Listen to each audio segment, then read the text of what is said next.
Okay, welcome back to Reviews with Elaine, because I have opinions. You might have noticed I'm still wearing the same outfit from the last two videos. That might be because I'm recording them all the same night. But tonight's review will be about The Lies of Locke Lamora by Scott Lynch. Okay, so this is another one that I read for my marathon of reading possible comps for my manuscript.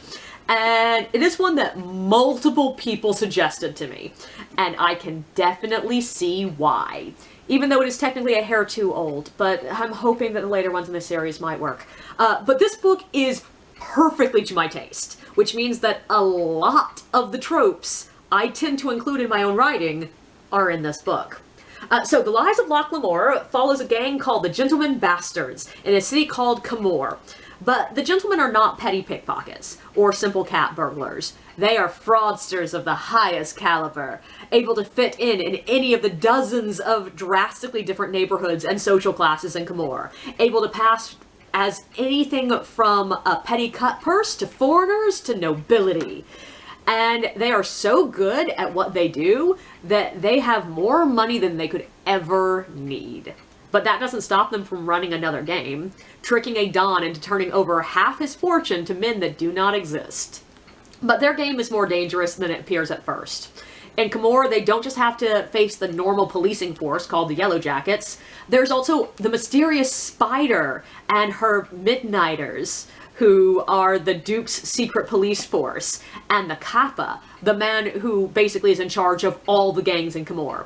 In Camorr, there's this secret peace. The gangs are allowed relative free reign to rob foreigners, the poor, merchants, and the privately wealthy. But nobility, the very nobility that the Gentlemen Bastards prey upon, are off limits.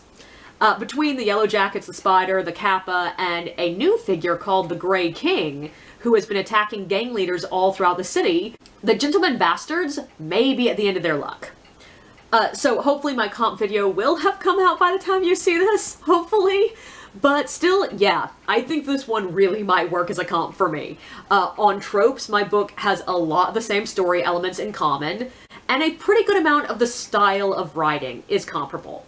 Scott Lynch writes in a pretty modern tone. He does use words specific to his world and words that feel more like they came out of 18th century kind of world, but the way he puts sentences together feels very readable, quick, and colloquial. He also uses a lot of cussing, a lot of harsh language to show how harsh the world and the people are. His characters are brash and irreverent, and his language shows that. There's this utterly gorgeous moment about halfway through the book where we see a transition that is so perfect, but is also something I would dream of writing myself. So a character is telling Locke that if he ever meets a sorcerer, he should treat the man with all the respect in the world, and he says, and that's why when you find yourself face to face with one, you bow and scrape and mind your sirs and madams. And then we have a semi-chapter break and immediately cut to the scene where Locke first meets a sorcerer, and his first words are, "Nice bird, asshole." And I'm like, yes! That is the kind of writing I love, and the kind of writing I aspire to write. But on the other side of that, Scott Lynch has about 100% more poetic description than I include in my writing. And primarily this appears in the scenery, and that leads me to the first real topic I want to talk about when it comes to just this book, not when it comes to possible comps. This is one of those books that the setting basically transcends scene painting and wanders into the realm of the setting itself being a separate character. Each district of Camorr is beautifully painted, with specific textures and personality carefully detailed. We get precise histories of how different institutions were founded, how buildings were built, how traditions evolved, and I will admit that there were points that it got to be a lot.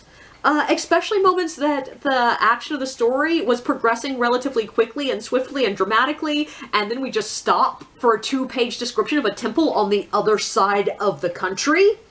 And all of these details are or become important as you read, but it can be a bit annoying when you're wondering whether or not a character will live, and instead you're getting complex architectural descriptions. But this world is also so thoroughly painted. Like, some fantasy books give you just enough to know where you are and why the characters are doing what they're doing. But this is one of those books that adds layers and layers and layers of world building. And it's a really interesting world. It is pre-industrial, but with things like alchemy-made lights that work a good bit like electric lights, and giant magic glass skyscrapers. It's got a serious Dickensian sort of vibe, with gangs of street thieves answering to scarier bosses, and that insanely stark class divide that you get in a lot of Dickensian-style stories. The poor people's lives are dirty, desperate, and cruel, while the rich live in opulence. And the underbelly of the city is a place where people are killed with little to no empathy. The Kappa runs his city with an iron fist covered in blood. But even among this cruel world, we see people loving and caring for each other. This book is ultimately about family and how much even the forgotten people matter to someone. And I love it. And also, just the description of the cities it's so cinematic. Like, I could see this city in my mind, and I want desperately to see it in paintings. Maybe not on film, though, because I have the sneaking suspicion that the film industry would not get this book right. And I love these characters. Locke is a bastard with a heart of gold. I was a little nervous when we first met him, because on first blush, my impression was that he was far more of an asshole than I like my protagonist to be. But I love where he settled on the scale of morality, and I believe how he got there. It's fully believable that he was a callous little shit as a child, because he didn't know any better, and frankly, yeah, some kids are just callous little shits. And I love the fact that, unlike a lot of the master thief type characters, he has some serious weaknesses. We see him failing on minor things and major things, and repeatedly trying to accomplish the same thing and failing. And we see him slowly getting beaten down and fighting, and like all my favorite characters, he's the type that his main strength is just his sheer unwillingness to ever give up. And I loved all the other gentleman bastards, and I love how we got to know them across time, back and forth, the connection deepening as we learned. And on that note, this book does some really fun stuff with time. We are constantly moving forward and backwards in time. About half the book is in the time when Locke is an adult, and about half of it is when he's a child. And sometimes we have flashbacks within flashbacks. We see a scene from a broader POV and then immediately step back to see what was really happening from a different perspective, which is a trick that is pretty common to heist narratives. But the sheer level of consistently moving in time could have been too much. It could have been an honest hot mess. And in my opinion, it is done perfectly in this book. I never lost track of where I was in the timeline, and he didn't have to tell me, like, oh, 10 years ago. Like, it's just very apparent in what's going on. I was never confused as to what was happening. I never felt like I was wasting time revisiting something I had already seen. And this was used to create some really beautiful mirroring. And sometimes it's really clear mirroring, like back and forth with the past that mirrors the present, coming like one scene after or before another. But other times, no, it's much broader than that. I don't want to give anything away, but there's a scene near the middle of this book that at the time feels like it's just giving us more information about how Locke and Jean's relationship developed. But it's actually setting up for the climax, and it's a kind of really intricate weaving that I would give my left arm to be able to pull off. That being said, there are moments that just read as a bit more redundancy than anything else. Especially in the first segments with Locke's adult life, like the first 100 pages or so. We are told multiple times about his character being concerned about this detail or that detail, or we're told over and over again that Locke is speaking with this particular accent, or things that really we could have been trusted to remember from one scene to the next, or even from one page to the next. It's reiterated. And it's not bad, but it was noticeable in what was otherwise a very well-managed stream of information. But quickly back to the characters. There is one major flaw here when it comes to characters, and one I knew about before I picked up the book. There's a certain lack of primary female characters in this book. I actually saw another YouTuber talking about this book, and she mentioned that she had put it down because in the first 100 pages, we do not have a single named female character. It's not quite that bad. Page 93, I think, is when we get our first named female character.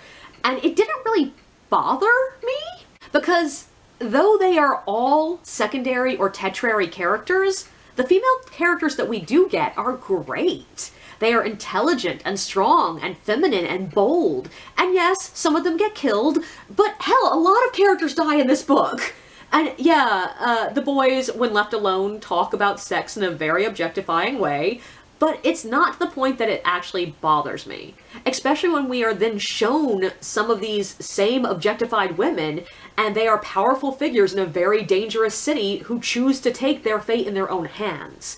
We have a lot of background characters that are just passingly mentioned as female. We have female gang members, female fighters, female clerks, female artisans, female nobles and politicians. Women are shown as equally powerful in every rung of society.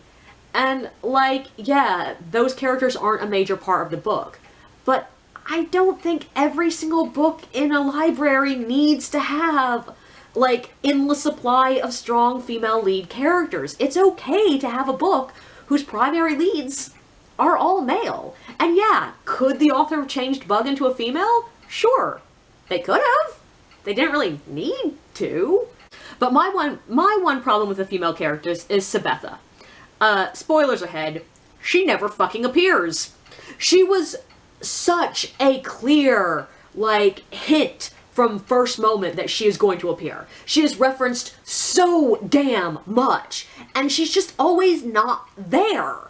And it's always mentioned like, oh, she's off there right now, she's off there right now. And yeah, this is a clear setup for later books, but this feels like it's the beginning of a very episodic series. One of those series where characters are, yes, growing and changing throughout the different books, but the adventures from one book are only tenuously connected to the adventures in the next.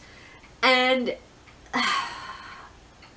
this does not feel like the kind of series that one book is meant to flow immediately into another. You know, the series that sort of feel like they were all meant to be one book, but the author realized that no one's going to buy a 3,000-page book, so they just divide it into series? That's not what's going on here.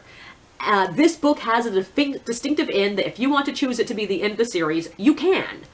And in this kind of series, I really don't like that heavy of foreshadowing about something that is not going to happen in this book. A couple of passing hints, sure. One big hint at the end, yeah. But just mentioning her every couple of chapters throughout the book, and then never having her appear? No. Most of those bits should have been cut. I also had problems with one scene that is a stupid thing to have a problem with, but I did. So in this Venetian-inspired city, they have a gladiator fight with people fighting sharks. And one of these fights is used just as a background of a scene. And it just reminded me so heavily of a similar scene in Sense and Sensibility and Sea Monsters, which is a book I absolutely hated. Largely because it felt like it totally flubbed its shallow attempt at commentary about how high society, wealthy people see the poor as expendable. And this book is using that scene for the same kind of commentary. And in my opinion, it does do it 100% better. It fits the world better, the commentary is given the time to breathe, the time for us to just see and understand what is happening and the horrors of it. We see enough of the characters themselves addressing and thinking about and ignoring what is going on for it to settle into our understanding of how this world and this culture works. But all that being said, even though this book did a better version of the scene itself is inherently tainted in my mind by mere association. And because of that, that one scene left a bad taste in my mouth.